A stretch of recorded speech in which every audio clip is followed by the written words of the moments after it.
Well, thanks for coming back. I'm joined here with Philip Josky. Hello. Oh, we're going to talk about what's on the net.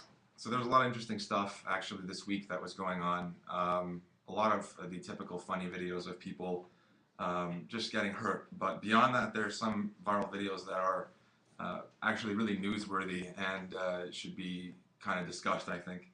And this sort of situation is, you may have heard of it already. It happened in Cornwall, Ontario, which is Ottawa. So what happened was a woman named Julie Bellotta actually gave birth last week, I think, in a prison cell in Ottawa, and it was the floor of a jail cell.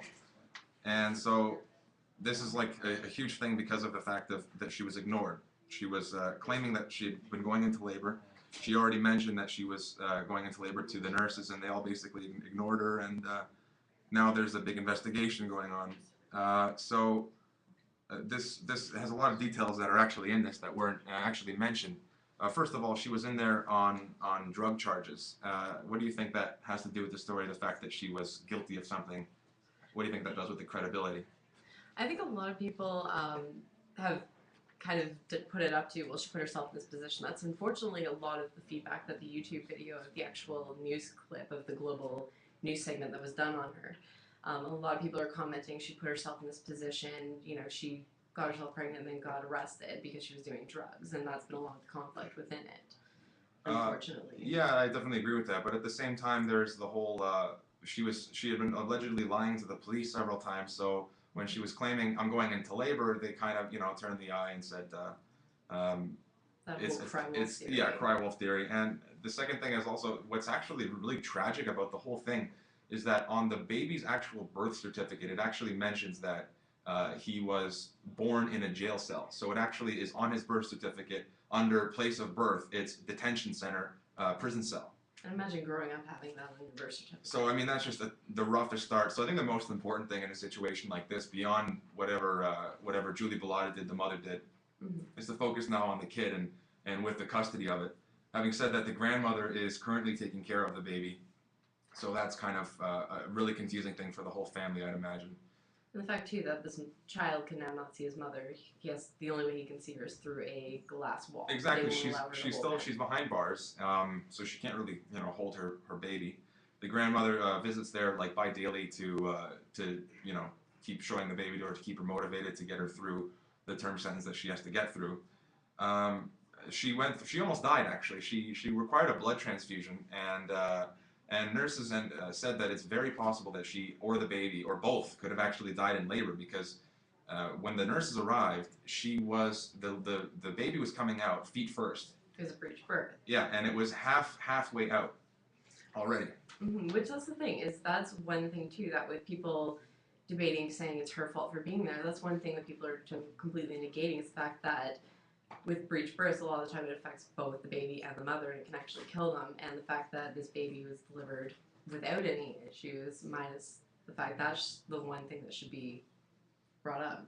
Anyway, there is the big debate, an investigation going on, and the question is who's to blame for all this. Some people are saying, as you said, that it's Bellotta's fault because she got arrested on these drug charges.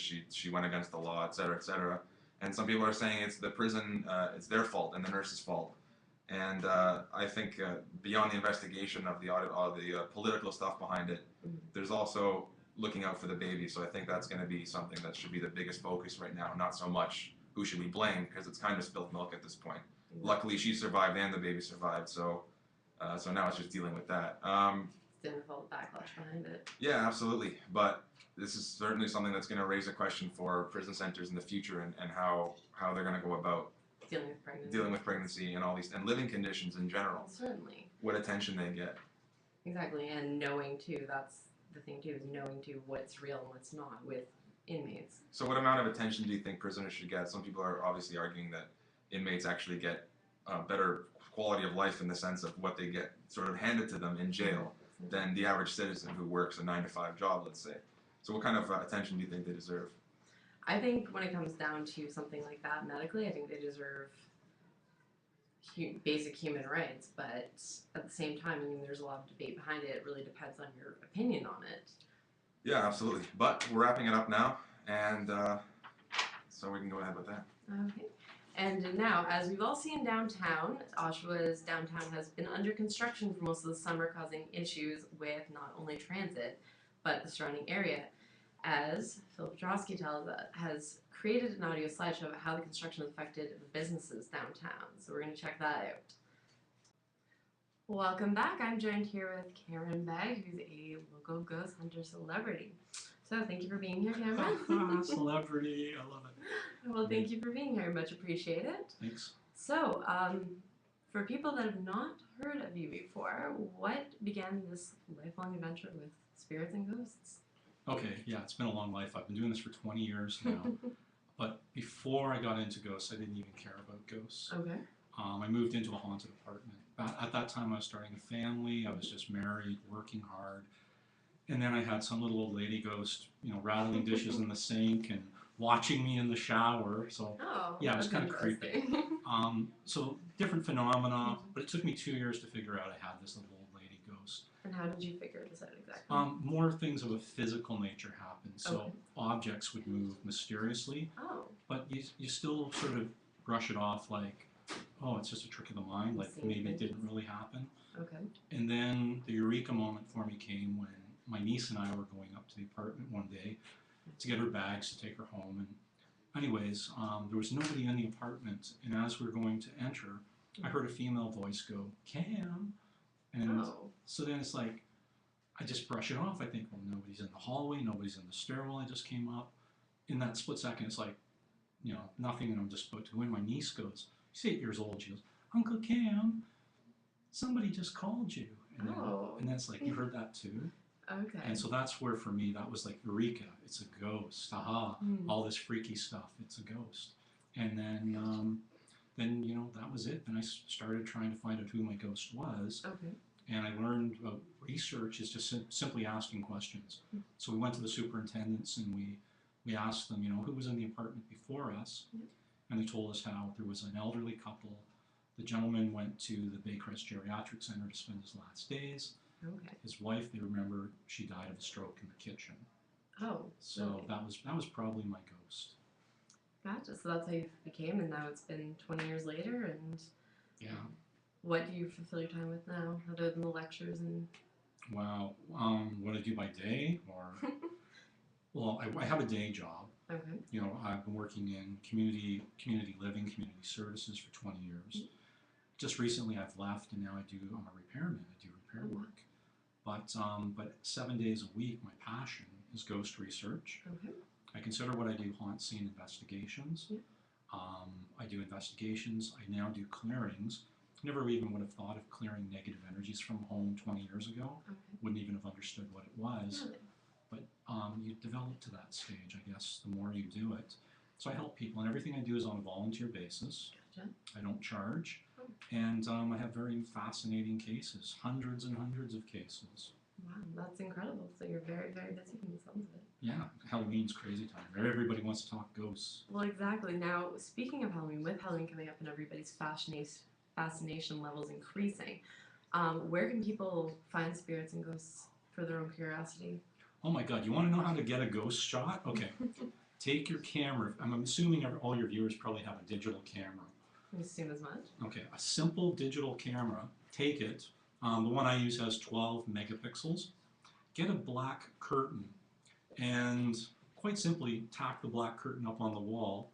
Set your camera up on the tripod. Make yourself laugh, and then jump in front of the curtain. Take your picture at the moment you're laughing. Try to have a genuine laugh, and you'll probably get these little interesting bright blue orbs of interest. And if you crop those orbs and you start looking at those orbs, don't be surprised if you start seeing faces. Maybe it's an animal that's passed away. Maybe it's a loved one that passed away, a grandparent. You'll know, and you're only going to know if you try. And it's that easy for anybody to see spirits. So everybody can do it. Everyone can try it out for themselves. You don't have to be psychic. You just need a good camera, because these cameras, these digital cameras, everybody just buys from Future Shop or wherever. What's really cool about them is they're a little bit different than your film camera. Digital cameras will actually shoot into the infrared spectrum, and then they convert that light source into a light source that you can see when you look at your photos. And I believe that the ghost vibrations are vibrating somewhere in the infrared spectrum. That's awesome. Now, unfortunately, we do have to cut it a little bit short. Okay. For people that want to find out more information or contact you regarding what they find, where is a good spot for them to look you up? Well, I don't want anybody to bug me, but if you're interested, give me a call at www.thehauntclub.ca. Perfect. Well, thank you very much for your time, Cameron. I much appreciate you being here. Okay. That's all for this afternoon's current affairs on this week's segment of the Friday Wrap Up. Thanks once again for our wonderful guests, Casey Robertson and Cameron Bagg, for being here today. And stay tuned, though, as after the break, we have an update from the Luchuk case with Chelsea Howell, more on the NHL lockout with Robin Henry, and entertainment updates with Nancy Ellis. That's coming up after the short break. I'm Amanda Darroch. Have a great weekend.